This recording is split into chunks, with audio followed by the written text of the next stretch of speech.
Now, until last Tuesday, I hadn't seen this film, and I'd heard a hell of a lot of positive things about it, and very minimal negative things about it. I went to go and see it at the cinema last Tuesday, and I was blown away. I went to go and see it in 2D.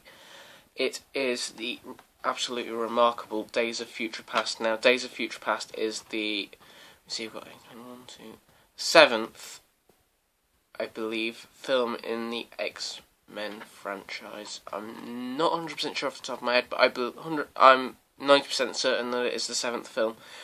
It stars members from the original X-Men trilogy and people from the First Class. If you haven't seen First Class, it's set in the 60s when the Cuban Missile Crisis was. I won't go into that too much detail this time.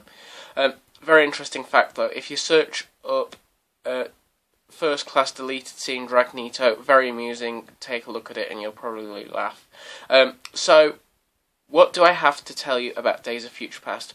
Well, it starts off in the future, mutants are being hunted down by gigantic, I won't say robots, but called Sentinels, and basically the Sentinels are also wiping out humans as well who have even the slightest potential mutant DNA in them, and basically the world's completely gone to chaos.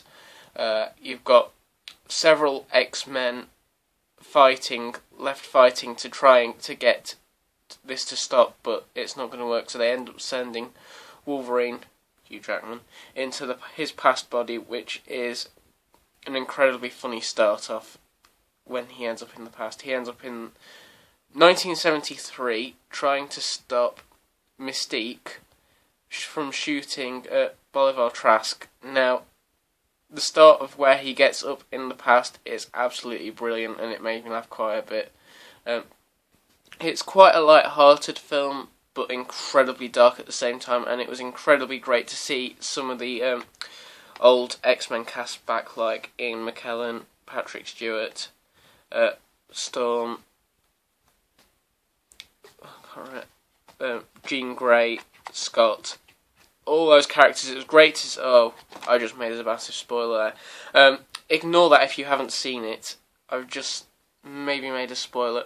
It's incredibly sad during the film though, because all these characters that I grew up watching in the original X-Men series, you end up seeing dying basically in the first few minutes, which is quite upsetting. The past. Now, the past is an extremely interesting thing because it turns out that Charles Xavier has I can't remember what it's called, it's like a medicine where he can still walk and use his spine, but he loses his abilities, and if he doesn't take it, he gets his abilities but can't walk. It's an incredibly well-written story, considering the fact that it's one of the most inconsistent film series of all time. Characters don't stay dead, they come back alive all the time, and there's been so many things that have contradicted themselves.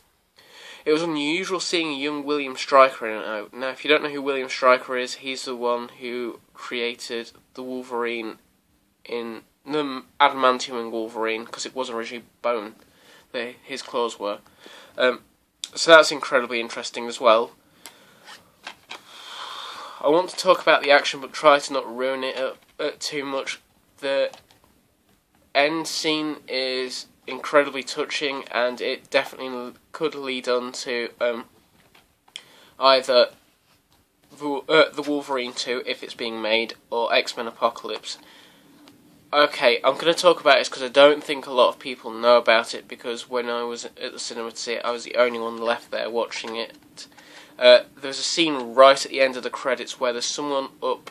It's in ancient Egypt, and they're building pyramids, and they're just using his hand to manipulate it and build it. And there's 4 figures sat on horses on a nearby hill watching him, and I'm 99% certain that is Apocalypse, and that is what X-Men Apocalypse will be about. So I'm really looking forward to that. Maybe there might be some news about that at San Diego Comic-Con. What would I give the film? Well, 9 out of 10. For the fact that it still doesn't cover all the inconsistencies, but it was mostly flawless, and it was an incredible film to watch.